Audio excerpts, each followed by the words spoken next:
नमस्कार सर। नमस्कार sir. Sir क्या नाम है आपका? जीवन सिंह तोमर। सर कहाँ के रहने वाले हैं आप? दिल्ली सागरपुर से। सर संत रामपाल जी महाराज से नाम दीक्षा आपने कब ली? मार्च 2013 में। सर संत रामपाल जी महाराज से नाम दीक्षा लेने से पहले आप क्या भक्ति साधनाएं करते थे? जो भी पारंपरिक साधना भक्ति होती हैं, किसान परिवार में हैं, उसी हिसाब से ये होली दिवाली ऐसी कोई खास हम पूजा नहीं करते थे। किसी गुरु से नाम नहीं ले रखा था। सर जो पारंपरिक भक्ति साधनाएं आप करते थे उनसे आपको क्या लाभ मिले? वो साधनाएं करते करते मुझे सांस की बीमारी हो गई, और जब मैं दिखाया तो उन्होंने कहा तुम्हें जन्म जिंदगी दवाई खानी पड़ेगी, इसका कोई इलाज नहीं है। फिर किसी ने बताया वो पटेल चेस्ट में दिखाओ, किसी डॉक्टर ने प्राइवेट, तो वहाँ पे चेकअप करा। उन्होंने भी यही कहा कि भाई बिना दवाई के नहीं चलेगा। फिर उसके होते होते सांस की बीमारी के बाद मोतियाबिंद हो गया और कमर की डिस्क में प्रॉब्लम हो गई।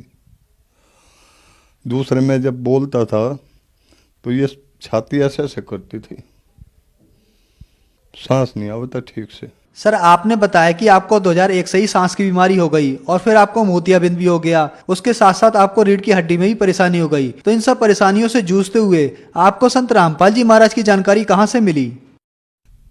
जब ये वो लगवाई डिश तो मुझे चला कर देख रहे थे, लगाने वाला सेट कर रहा था, तो परमात्मा का सत्संग आ रहा था।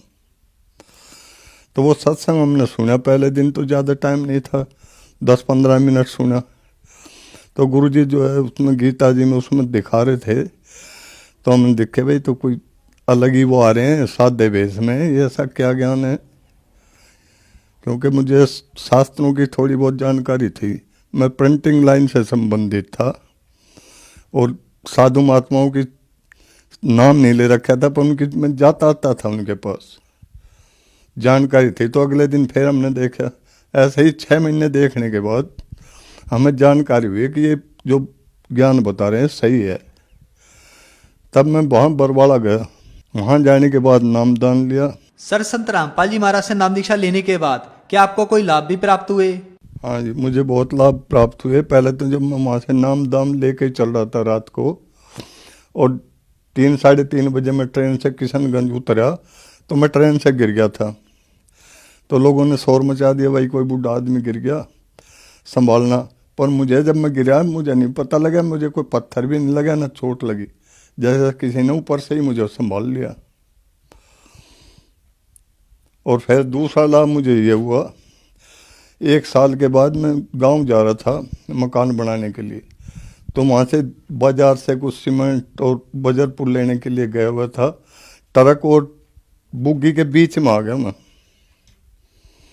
और लोग बाग भी भाज पड़े मुझे देख कर कि भाई आदमी इसके बीच में आ गया। क्योंकि भैंसा बुग्गी जो है बड़े तेजी से बैक मारता है, और मैं उसके बीच में आ गया। और 1 सेकंड का भी पता नहीं कहाँ से वो हट गई बुग्गी, कहाँ से हो गया, मुझे खरोंच तक नहीं आई वहाँ। लोग बाग हैरान रह गए, भाई ये बच कैसे गया। दूसरा संत रामपाल जी महाराज की शरण में आने से मुझे ये लाभ हुआ। तीसरा लाभ ये हुआ कि जो मुझे भयंकर सांस की बीमारी थी उसका पता नहीं लगा कहाँ गया। अब मैं डॉक्टरों को दोबारा जाता हूँ उनके पास, तो मेरे से पूछते हैं सांस में परेशानी तो नहीं है कोई, जो जिनसे घरेलू डॉक्टर जो होता है। तो मैं कहता हूँ तो मुझे कोई परेशानी नहीं है। तो वो हैरान है कि ऐसे कैसे हो सके, इतनी भयंकर सांस था वो कहाँ चला गया। ऐसे ही मुझे आँखों का लाभ हुआ। जो डॉक्टरों ने कह दिया था वे तो लेंस डालेंगे, और 6 महीने का टाइम दे दिया था, वो चश्मा भी काम नहीं कर रहा था। वो कहने से ज़्यादा नंबर बढ़ नहीं सकता, तुम्हारी आंखें अंदर से खराब होगी। अब वो बिना दवाई के ही वो आंखें भी ठीक होगी, और मेरे पास उनकी रिपोर्ट है। 2001 से मैं सांस की बीमारी से जो परेशान था और डॉक्टर कहते थे ठीक नहीं है, मैं रिपोर्ट भी साथ लाया हूँ। संत रामपाल जी महाराज की शरण में आने के बाद 2013 में मैं आया, और मेरी ये सांस की बीमारी अब मुझे बिल्कुल नहीं है। जिन डॉक्टरों के पास जाता हूँ मैं वो हैरान है कि भाई तेरी सांस की बीमारी कैसे ठीक होगी। दूसरे दिन मैं भाप लगवाने और भाग कर जाता था, इतनी भयंकर सांस की बीमारी थी मुझे। एक लाभ और बताता हूँ, मेरी पत्नी को जब शादी हुई, शादी के 3 साल बाद से ही दौरे पड़ते थे मिर्गी के, बहुत भयंकर। और मैं सब जगह दिखाया उन्होंने, बालाजी भी मैं लेके गया, और जहाँ जहाँ भी बताया, जिस साधु महात्माओं के पास भी और जगह भी, उनको भी मैं दिखाया। वो शुरू में तो कह देते ठीक हो जाएगी, और बाद में कह देते भाई तो ठीक नहीं हो, हमारे बस की तो नहीं है। और उसको ऐसे दौरे पड़ते थे, इतने बच्चा पेट में रहता इतने नहीं पड़ते थे, और जैसे ही दौरा बालक पैदा हुआ दौरे चालू हो जाते थे, और दिन में 50-50 बार भी आते थे। और जब तीसरा बेटा हुआ 81 में, उस टाइम तो इतना हो गया, मैं कहीं बाहर गया होता, मेरे से पीछे ही कॉलोनी वाले उसको डॉक्टर हॉस्पिटल में लेके गए, और 1 महीने तक वो एडमिट रही वहाँ, बच्चे को भी और उन्हें ही पाला। और आज वो नाम लेने के बाद उसको दौरा नहीं आता एक भी, और वो स्वस्थ है। आज संत रामपाल महाराज से जब से नाम लिया उसे कोई दौरा नहीं आ रहा।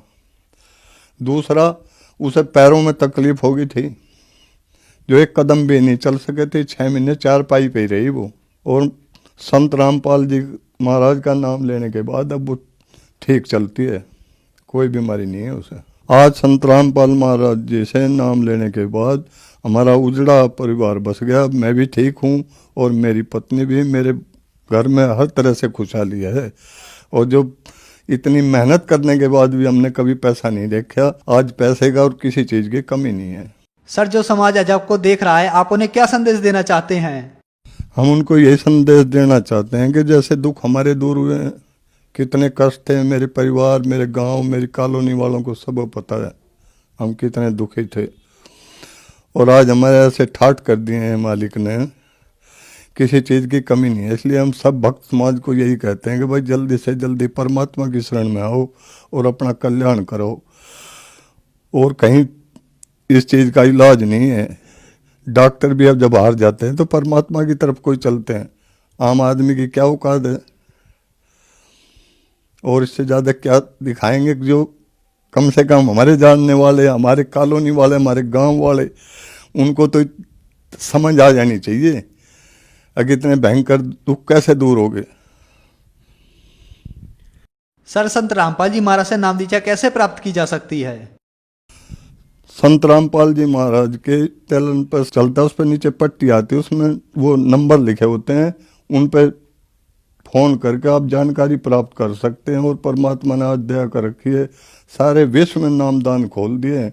आप नज़दीकी नामदान का केंद्र का पता करो और वहाँ जाओ और अपना कल्याण कराओ, फ्री नाम दीक्षा दी जाती है। धन्यवाद सर। धन्यवाद सर।